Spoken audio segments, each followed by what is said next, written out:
It's official. In 2005, Resident Evil 4 changed the future of survival horror and action games. And now in 2023, we're going to face the nightmares once again, but fully upgraded with modern gameplay. We won't ask what you're buying, but you might want the G915 TKL because it'll take up less space in that case. Here are just a few reasons to be excited about the Resident Evil 4 remake. Over here, stranger. Right, before we get onto any gameplay differences or start just waxing lyrical about Leon's magnificent blonde locks, let's talk about that game engine. Resident Evil 4, like Capcom's other recent remakes as well as Resident Evil 7 and Village, has been fully built in Capcom's RE engine. The engine was actually built specifically for 7 and means incredible lighting and textures we could never have imagined 18 years ago when the original was released. Exceptional photogrammetry techniques means that everything looks truly grotesque and horrifying, just as the developers intended. And for trivia purposes, it's not just relegated to Resident Evil games either. Devil May Cry 5 used the RE engine, and the upcoming Street Fighter 6 makes the most of it too. This time, it can be different. It has to. The third-person camera angle of the 2005 version quite literally changed the way we saw action video games forever. But let's not forget how frustrating it was that Leon had to stand still while firing his gun. On one hand, sure, it adds to the realism that you're going to be far more accurate with your headshots if you just stay static. But also, this lot kind of want to annihilate us, so we don't fancy our chances if we stop moving. No thanks, bro. It sounds like a small upgrade, but this is an absolute game changer, especially given the sheer volume of enemies in the village section alone that we saw at the Resident Evil showcase.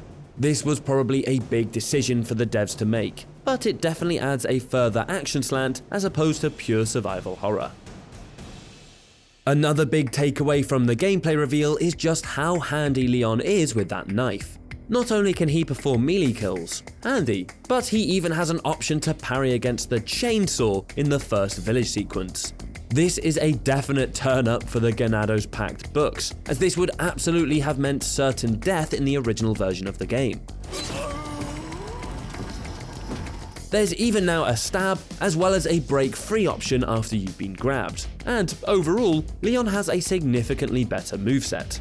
There's now a dedicated crouch button, so we might even be able to sneak up and melee enemies in the rest of the game. Overall, these are some excellent quality of life upgrades that bring the action into 2023, but don't worry about them making things too easy. Everything about this gameplay suggests that the enemies have been brought up to date too, and there's just the right level of desperation in this footage. It might not ever match the first time you saw our sack-headed friend here, but it's going to be pretty terrifying. And it's not just Leon that's had an upgrade. The environments have too. Destruction is the order of the day, with one particular highlight being Leon shooting a flaming lamp and setting a poor cow on fire. Kill me for the repairs later. Yes, we'll let you get away with that terrible line, but only because you look so good with that hair, Mr. S. Kennedy.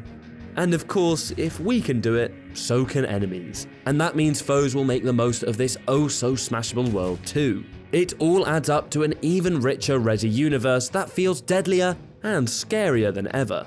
So we might have some new tricks and punny one-liners up our sheepskin-clad sleeves. But there's going to be more risk too. Gotta go. Talk later.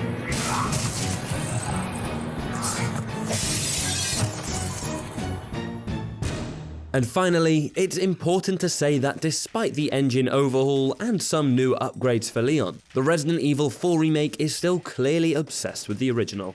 It knows what we loved about the experience in 2003 and why we've replayed it over and yes, over and over and over along the years. We might not have seen much more than the village section, so who knows how it will play out.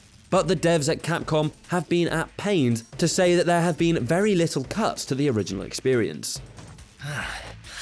Okay, I have only one very important question. You got a smoke? In an interview, the team revealed that the island section won't be cut, but will instead be longer than in the original game. It's not to say that there won't be changes and tweaks along the way. The cabin sequence at the very beginning is already different. But this looks like a remake that respects the original and just wants to deliver a more polished version in 2023. And we can't wait for the horror to unfold. This is it. Ugh, it stinks. Sure does. No way, Leon. Way. So that's just some of the reasons to be exceptionally excited about the Resident Evil 4 remake out on PC on March 24th. Let us know what you can't wait for in the comments below, drop us a like if you enjoyed the video, and don't forget to subscribe to Logitech G for more previews just like this one. If you already do subscribe, hit that notification bell and you'll know exactly when our next video lands, like a gas lamp on a cow. Flame grilled, anyone? Used to be a cop myself. Only for a day, though.